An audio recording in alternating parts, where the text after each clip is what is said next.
The 14th century was an era defined by brutal, uncompromising transitions in the bloody theater of global warfare. Across the muddy battlefields of Europe, the heavily armored knight atop a massive warhorse was universally considered the undisputed, invincible master of combat. To counter this walking steel fortress, armies relied on the elegance of the massed longbow or the precise, mechanical power of the heavy steel crossbow. However, hidden deep within the dark, suffocatingly hot, and sulfur-scented forges of early Renaissance Europe and Ming Dynasty Asia, a terrifying new breed of weapon was being violently hammered into existence. This new weapon possessed absolutely none of the graceful aerodynamics of a feathered arrow or the refined mechanical complexity of a geared crossbow. It was a crude, heavy, volatile, and overwhelmingly terrifying instrument of explosive death, known simply as the hand cannon or the handgun. It was the very first true handheld firearm in human history. But contrary to our modern understanding of how a gun should operate, this primitive device was a nightmare of physics and chemistry that was arguably just as dangerous and lethal to the man holding it as it was to the enemy standing across the battlefield. To look at a 14th century hand cannon is to look at a desperate, almost suicidal experiment in weaponized chemistry. It possessed no trigger mechanism, no ergonomic wooden stock to rest against the shoulder, no sights for aiming, and absolutely no moving mechanical parts whatsoever. It was, in the most literal and terrifying sense possible, a miniature artillery cannon securely strapped to the end of a long wooden stick.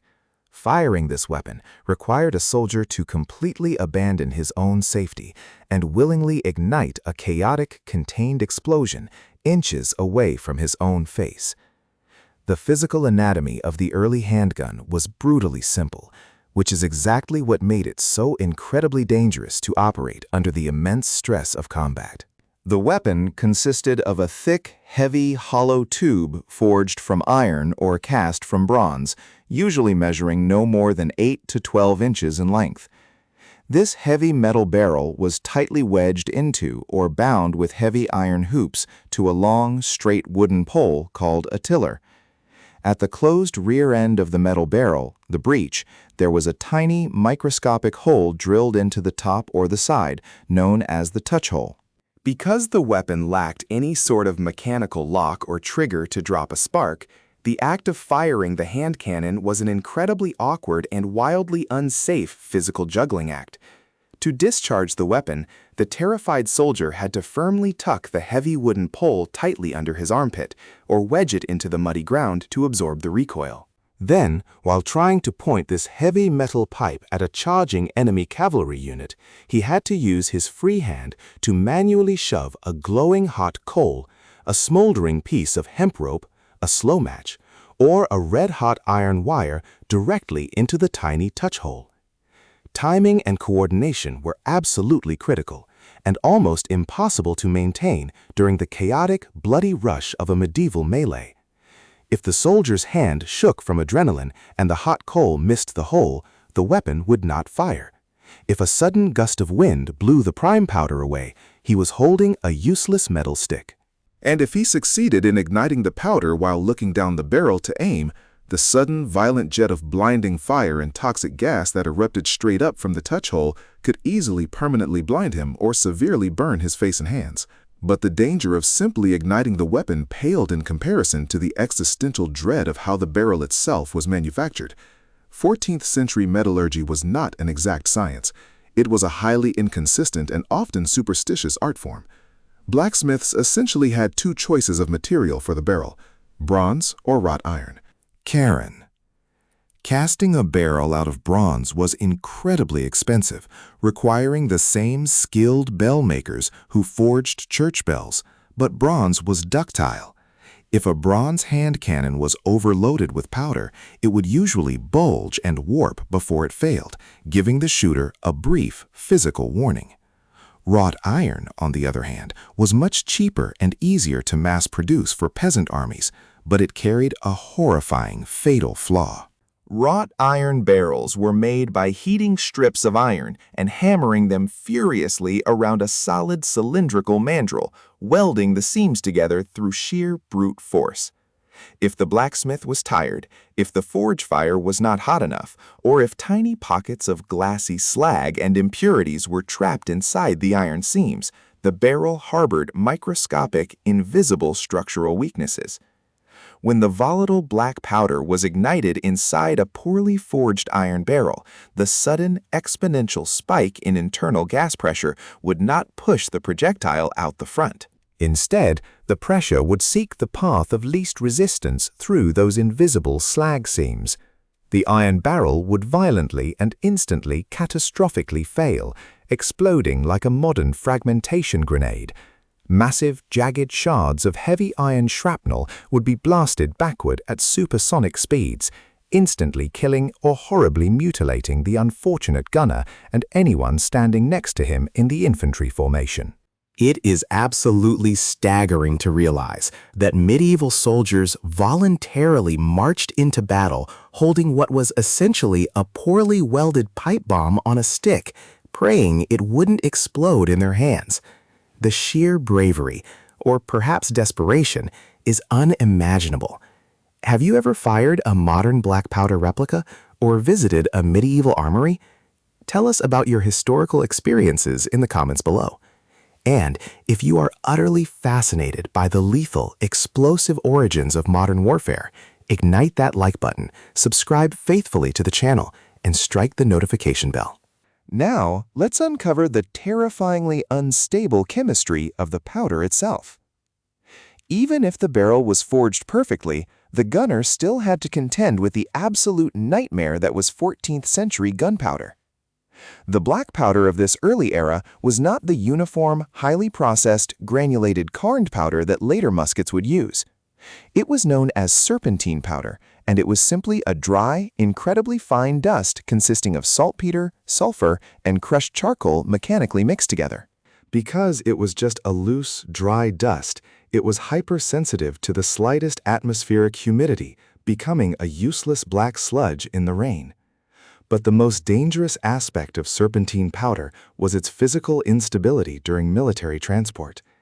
As the barrels of gunpowder were hauled for weeks inside bumpy, wooden supply carts over rough, rutted medieval roads, the intense vibrations caused the raw chemical components to physically separate based on their atomic weight. The heavy, dense sulfur and saltpeter crystals would sink to the very bottom of the barrel, while the light, fluffy charcoal dust would vibrate to the top. When the army finally arrived at the battlefield, the powder in the barrels was completely useless. To fix this, the soldiers had to engage in a terrifying battlefield chore. Before the fighting began, they had to open the large barrels of separated chemicals and manually stir and remix the highly explosive dust using wooden paddles.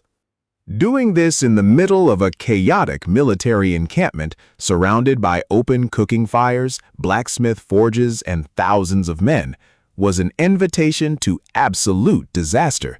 A single stray, microscopic spark carried by the wind into the mixing vat would cause a catastrophic chain reaction, vaporizing the artillery crew in a blinding flash before the battle even started.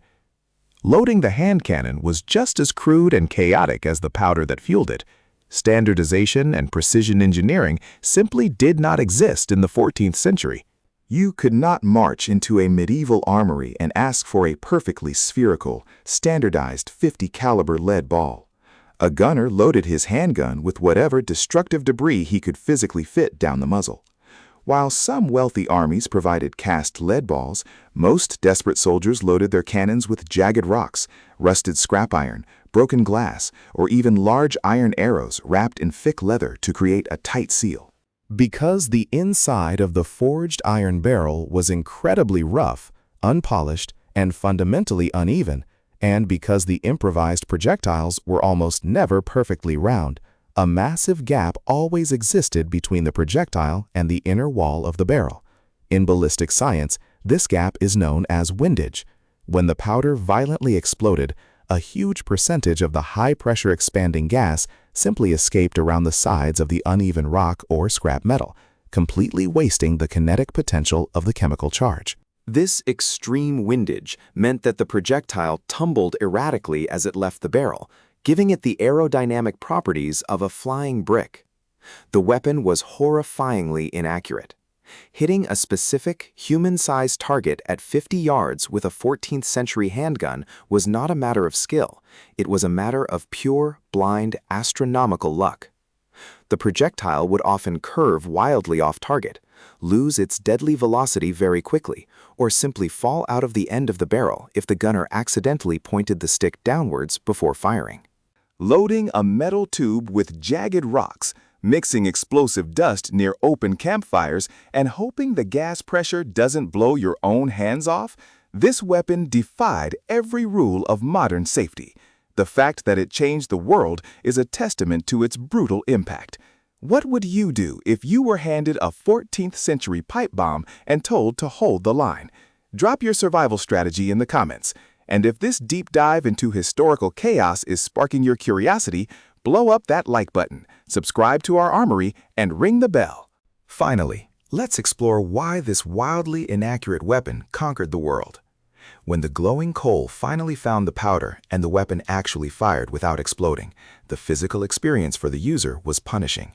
Unlike a modern rifle that features a contoured, padded stock designed to ergonomically transfer the force of the recoil safely into the dense muscles of the shoulder, the hand cannon was just a straight, hard wooden stick. When the massive charge detonated, generating hundreds of pounds of instantaneous reverse kinetic energy, that wooden pole kicked backward like a violently angry mule.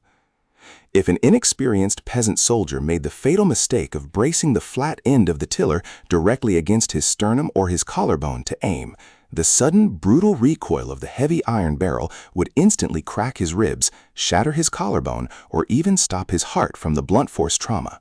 Because of this, most veteran soldiers were forced to either wedge the long pole deeply into the dirt, rest it on a castle parapet, or clamp it tightly under their armpit, completely sacrificing any hope of aiming the weapon just to avoid breaking their own bones.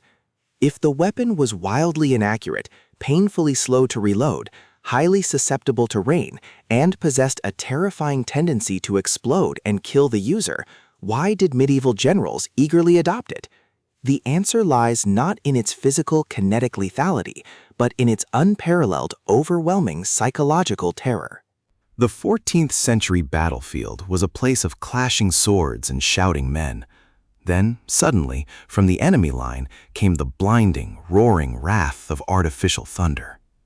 Medieval war horses, trained to ignore the screaming of men and the clatter of steel, had absolutely no evolutionary defense against the deafening, bone-rattling boom of a cannon, nor the blinding flash of fire that accompanied it. A synchronized volley from just 50 handguns might not physically hit a single enemy soldier, but the overwhelming sonic boom, the sudden flash of bright light, and the dense, choking clouds of sulfurous white smoke would instantly send a massive cavalry charge of heavy knights into absolute, uncontrollable panic. The horses would rear up, throw their heavily armored riders into the mud, and trample their own infantry in a desperate bid to escape the roaring fire tubes. Furthermore, to the deeply religious and superstitious minds of the 14th century peasant infantry, the smell of burning sulfur, brimstone, and the roaring fire were literally the physical manifestations of hell itself on earth. Being fired upon by a hand cannon was not just a military attack, it was a psychological assault on the soul, breaking the morale of enemy lines through pure shock and awe long before the actual battle lines met. The handgun was the ultimate weapon of disruption. It leveled the playing field, proving that a terrified, unarmored peasant holding a cheap, explosive metal tube could halt a wealthy, heavily armored nobleman who had trained his entire life for combat. It did not matter if the lead ball missed the knight's chest. The explosion alone shattered the romantic, chivalric ideals of medieval warfare forever. By every conceivable metric of modern engineering, safety, and ballistic science, the 14th century hand cannon was an absolute disaster. It was a wildly unsafe, unpredictable metal pipe bomb attached to a stick, operated by men who were either incredibly brave or incredibly desperate. It shouldn't have worked, and it certainly shouldn't have been fired by anyone valuing their own eyesight or limbs. Yet this crude, terrifying, and spectacularly dangerous contraption was the violent, explosive dawn of a new age. It paved the way for the matchlock, the musket, the rifle, and the total domination of gunpowder that would forever redraw the map of the world. It was a terrifying weapon that destroyed the era of the night and ushered in the modern age in a cloud of thick, sulfurous smoke. Thank you for stepping onto the smoky battlefield of history with us today. Like the fuse on that like button to honor these brave early gunners. Share this explosive documentary, and we will see you on the next front line of human ingenuity.